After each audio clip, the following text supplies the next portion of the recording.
بسم اللہ الرحمن الرحیم۔ محترم ناظرین، السلام علیکم۔ ایک یہودی کو رسول خدا صلی اللہ علیہ وآلہ وسلم سے چند دینار قرض واپس لینا تھا۔ ایک دن آپ راستے میں جا رہے تھے کہ وہ یہودی آپ کے پاس آیا اور اس نے کہا، جب تک آپ میرا قرض ادا نہیں کریں گے اس وقت تک میں آپ کو یہاں سے نہیں جانے دوں گا۔ نبی اکرم صلی اللہ علیہ وآلہ وسلم نے فرمایا، اس وقت ادائیگی کے لیے میرے پاس کچھ بھی نہیں ہے۔ یہودی نے کہا، جب تک آپ میرا قرض واپس نہیں دیں گے میں بھی آپ کو یہاں سے جانے نہیں دوں گا۔ آپ نے فرمایا، اگر یہ بات ہے تو میں تیرے ساتھ یہیں بیٹھ جاتا ہوں۔ یہ کہہ کر آپ اس کے ساتھ بیٹھ گئے۔ جیسے جیسے وقت گزرتا گیا آپ کے صحابہ وہاں جمع ہوتے گئے۔ جب انہوں نے یہودی کی یہ جسارت دیکھی تو انہوں نے اس کو سزا دینے کا ارادہ کیا۔ آپ نے انہیں ہر طرح کی تادیبی کارروائی سے روک دیا اور فرمایا کہ تم دور چلے جاؤ۔ حکم رسول کے تحت صحابہ دور چلے گئے۔ سورج لمحہ بلمحہ گرم ہو رہا تھا اور اس کی تپش سے آپ کو اذیت پہنچ رہی تھی، یہاں تک کہ آپ کے چہرہ اطہر سے پسینہ بہنے لگا۔ اس کے باوجود آپ نے کسی طرح کے غصہ کا اظہار نہ کیا اور کوئی سخت جملہ نہ کہا۔ آپ سارا دن وہیں بیٹھے رہے اور ظہر، عصر اور مغرب و عشاء کی نمازیں وہیں پڑھیں۔ پھر رات چھا گئی۔ آپ نے رات بھی وہیں بسر کی اور فجر کی نماز بھی وہیں پڑھی۔ صحابہ یہودی کو ڈرانے دھمکانے لگے۔ آپ نے فرمایا، تم اس سے یہ کیسا سلوک کر رہے ہو؟ صحابہ نے کہا، یا رسول اللہ، اس کی یہ جرت کہ آپ کو یرغمال بنا کر اپنے پاس بٹھا لے۔ آن حضرت صلی اللہ علیہ وآلہ وسلم نے فرمایا، اللہ نے مجھے اس لیے نہیں بھیجا کہ میں کسی ہم پیمان یا کسی اور پر ظلم کروں۔ جب دن چڑھا تو یہودی نے کلمہ اسلام پڑھتے ہوئے کہا، اشہد ان لا الہ الا اللہ و اشہد ان محمدً عبدہ و رسولہ۔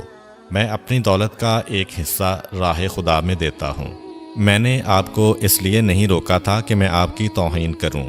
اس ذریعے سے میں آپ کے پیمانہ صبر کو آزمانا چاہتا تھا، کیونکہ تورات میں نے آپ کی یہ صفت پڑھی ہے، محمد بن عبداللہ مکہ میں پیدا ہوگا اور طیبہ کی طرف ہجرت کرے گا۔ وہ تندخو اور سخت مزاج اور بیہودہ گوئی کرنے والا نہ ہوگا اور کوئی جھوٹی بات زبان سے نہیں کہے گا۔ اس طرح سے میں نے آپ کو یہاں رکھ کر اس بات کی تصدیق کی ہے کہ تورات نے بالکل سچ کہا تھا۔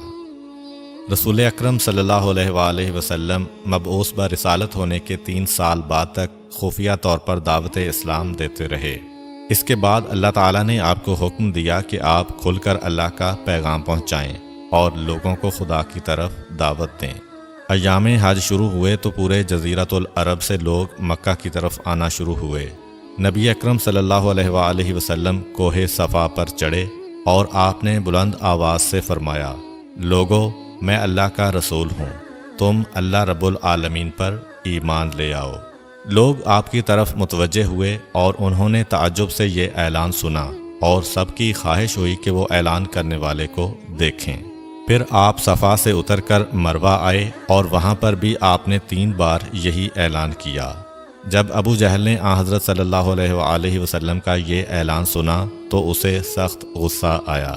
اس نے زمین سے ایک پتھر اٹھا کر آپ کی پیشانی پر مارا، جس سے آپ کی پیشانی زخمی ہو گئی، خون بہنے لگا اور آپ کا پورا چہرہ لہو لہان ہو گیا۔ اس کے بعد تمام مشرکین آپ کو پتھر مارنے لگے۔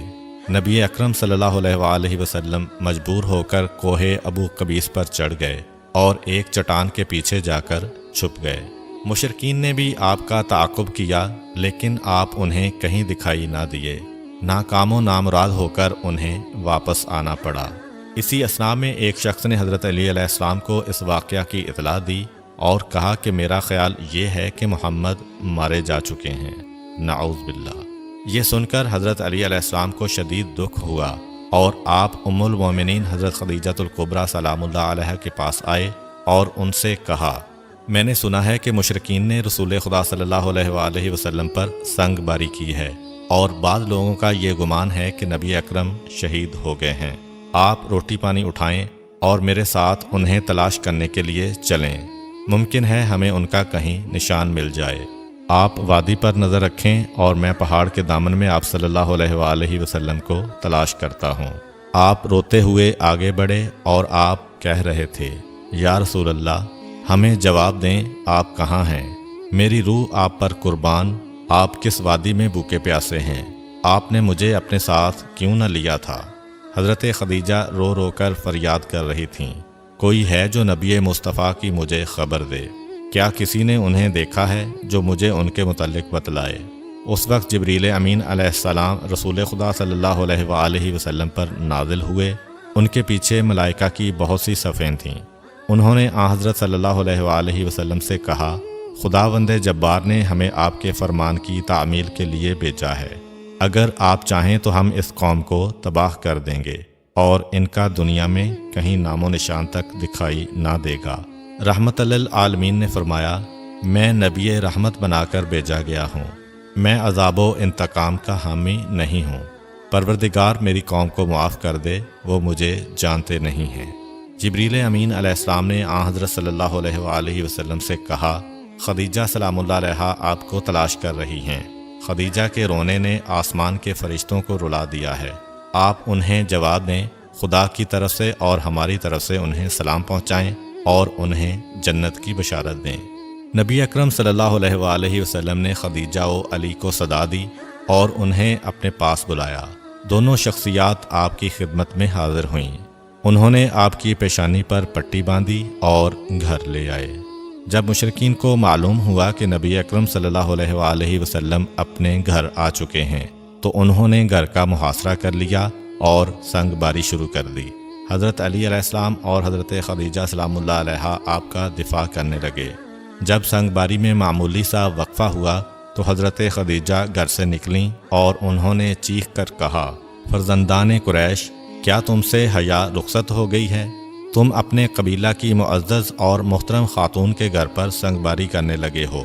اگر تمہیں خدا کا خوف نہیں ہے تو دوسرے لوگوں کو اپنے اوپر ہنسنے کا موقع نہ دو اور اپنے لیے ہمیشہ کی ذلت و بدنامی تو نہ خریدو۔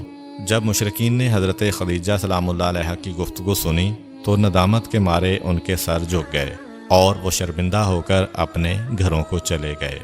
نبی اکرم صلی اللہ علیہ وآلہ وسلم نے دعوت اسلام کا آغاز ان روح فرسا واقعات کے ساتھ کیا تھا۔ آپ پر کروڑوں سلام ہوں۔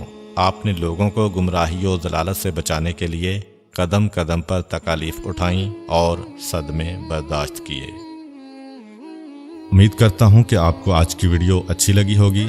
اگر آپ کو ہماری ویڈیو اچھی لگی ہے تو ویڈیو کو لائک کریں اور مزید اس طرح کی ویڈیوز دیکھنے کے لیے ہمارا چینل سبسکرائب کر لیں۔ ملتے ہیں نیکسٹ ویڈیو میں، اجازت دیجیے، اللہ حافظ۔